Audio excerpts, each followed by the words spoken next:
Hello everyone, I'm Saket Bajpayee, Director of Prayas Physics Classes, Dehradun, and I'm here to discuss the question of the day. And in case you have any doubts, you can use the contact info given.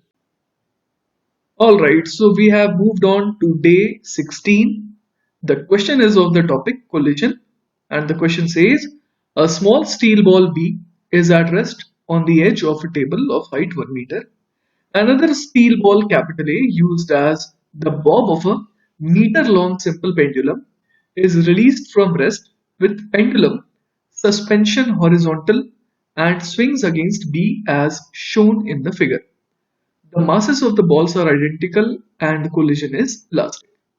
Considering the mass of motion of B only up until the moment it first hits the ground, which ball is in motion for the longer time and which ball covers the greater distance.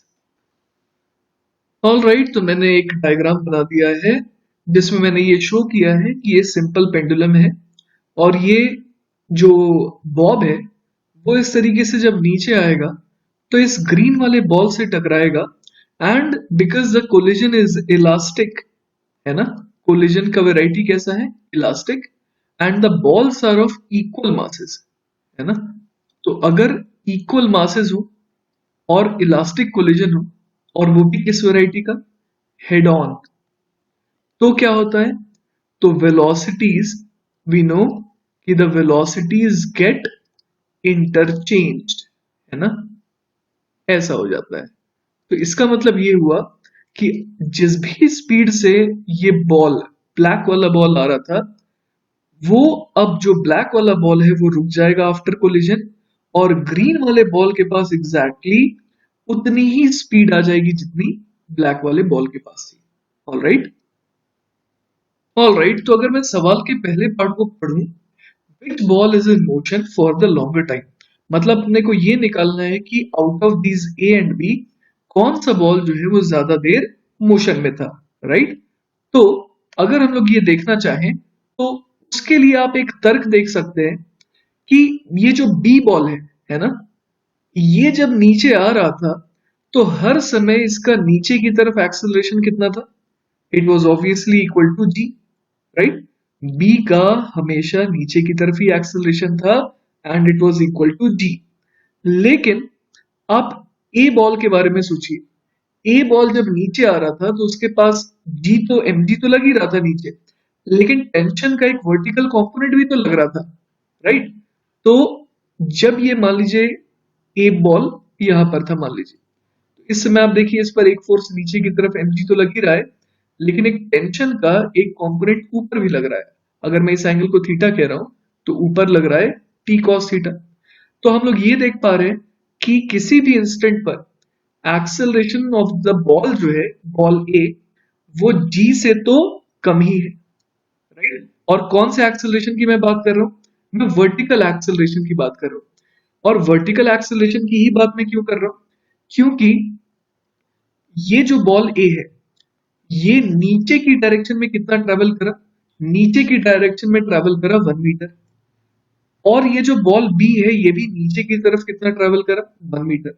तो अगर मैं दोनों के downward direction को compare करूं तो दोनों के डाउनवर्ड डायरेक्शन में डिस्प्लेसमेंट तो सेम लेकिन डाउनवर्ड डायरेक्शन में एक्सेलरेशन दोनों में अलग अलग है ना। बी बॉल का जो एक्सेलरेशन है नीचे की तरफ वो हमेशा क्या है? जी है। लेकिन ए बॉल का जो एक्सेलरेशन है हमेशा नीचे की तरफ वो क्या है? लेस देन जी। ऑलराइट, तो ऑब्वियस है कि किसको नीचे जाने में कम टाइम लगेगा? जिसका एक्सेलरेशन नीचे की तरफ ज्यादा होगा, है ना। तो तो इस तर्क से ये बात कंफर्म हो गई कि बी को जो है नीचे आने में कम टाइम लगेगा। That means A will stay in motion for a longer time. तो पहले पार्ट का तो जवाब क्या हो गया? A stage in motion for longer time. Alright, चलिए तो अब बढ़ते हैं सवाल के नेक्स्ट पार्ट की तरफ, जिसमें हमसे ये पूछा गया है कि आउट ऑफ दीज टू, है ना, इन दोनों बॉल्स में से कौन जो है वो ज्यादा डिस्टेंस कवर करा है ना। पिछले पार्ट में हमसे क्या पूछा गया था कि who stays longer in motion, लेकिन इस बार क्या पूछा गया है, which ball covers the greater distance. तो हम लोग ए के बारे में तो बहुत आसानी से देख सकते हैं, ए ने तो एग्जैक्टली कितना कवर करा है, ए ने कवर करा है पाई आर बाय 2। ये मैंने कैसे निकाला, तो पूरे सर्कल की पेरीफेरी होती है 2 पाई आर, उसका ये 1/4 हिस्सा है। तो पाई आर बाई 2 की वैल्यू चलिए निकाल लेते हैं कितनी होगी, ये हो जाएगी लगभग लगभग 3.14 by 2 which is equal to 1.5 के अराउंड, है ना, it is almost equal to 1.5। अब सवाल ये उठता है कि ये जो बी बॉल है, ये जब इस तरीके से एक हॉरिजॉन्टल प्रोजेक्टाइल की तरह जब ये ट्रेवल करा, तो इसने कितना ट्रेवल करा होगा, है ना। तो इस रास्ते को तो इतने आसानी से नहीं निकाल सकते जितने आसानी से हमने इस सर्कुलर पाथ का निकाल लिया था, which was quarter of a circle to be precise. तो हम लोग यहां पर ये देख सकते हैं लेकिन कि वाई डायरेक्शन में वो कितना ट्रेवल करा, अगर डिस्प्लेसमेंट की बात करें 1, राइट। और इस डायरेक्शन में, है ना, एक्स के लॉन्ग उसने कितना ट्रेवल करा, अगर मैं ये निकालना चाहूं तो मुझे क्या करना पड़ेगा, अगर इसकी स्पीड v थी और टाइम पीरियड मतलब यहां से यहां आने में अगर उसको टाइम लगा लेटर से tb, तो ये कितना डिस्टेंस ट्रेवल करेगा, ये डिस्टेंस ट्रेवल कर लेगा v इंटू tb, यही इसका x के लॉन्ग डिस्प्लेसमेंट हो जाएगा, राइट।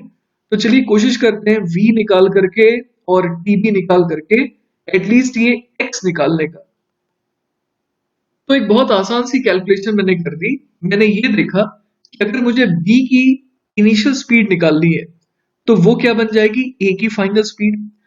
तो a जो है वो नीचे जब आया, है ना, तो हम लोग एनर्जी कंजर्वेशन a के लिए लगा करके बोल सकते हैं कि उसने स्पीड कितनी एक्वायर कर ली थी, v is equal to √2gh, where h is equal to 1 metre.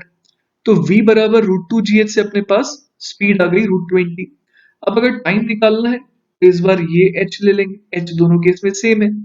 तो अब ये जो b बॉल है उसने स्पीड एक्वायर कर ली √20 और उसे नीचे आने में कितना टाइम लगेगा, तो हम लोग जानते हैं कि इसे यहां से यहां आने में उतना ही टाइम लगेगा जितना टाइम लगता है बॉल को अगर यहां से मैं फ्रीली ड्रॉप कर देता है ना, तो उस केस में उसे टाइम कितना लगता है √2h/g। तो इसे टाइम लगा यहां से आने में √2/10। तो मैंने v और t को मल्टीप्लाई कर दिया तो मैंने देखा कि vt की वैल्यू आ गई 2 मीटर्स। इसका मतलब ये जो x है यहां से यहां तक का डिस्टेंस मैं शो कर देता हूं यहाँ पर, ये जो यहां से यहां तक की दूरी है ये एग्जैक्टली कितनी आ गई 2 मीटर्स। तो ये y कंपोनेंट 1 है, ये x कंपोनेंट 2 है। तो मैंने क्या किया, मैंने एक हाइपोटेनस का आइडिया लिया कि ये जो हाइपोटेनस है ये कितनी लेंथ का हो गया, ये हो गया √4 + 1 विच इज √5, है ना। तो अब मैं ये गारंटी लेकर के कह सकता हूं कि ये जो ग्रीन वाली डिस्टेंस है जो इसने एक्चुअल में बी ने कवर की, वो क्या होगी, √5 से तो ज्यादा ही होगी, है ना। और √5 की वैल्यू लगभग कितनी होती है, हम लोग जानते हैं कि √5 is almost equal to 2.2 metre.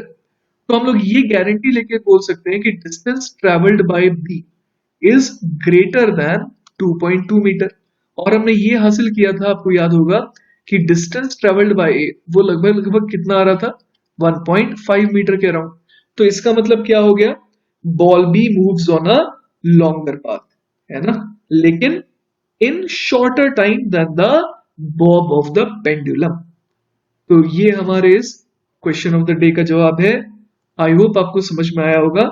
In case you have any doubts feel free to call me or WhatsApp me. We'll meet again tomorrow with a different question of the day.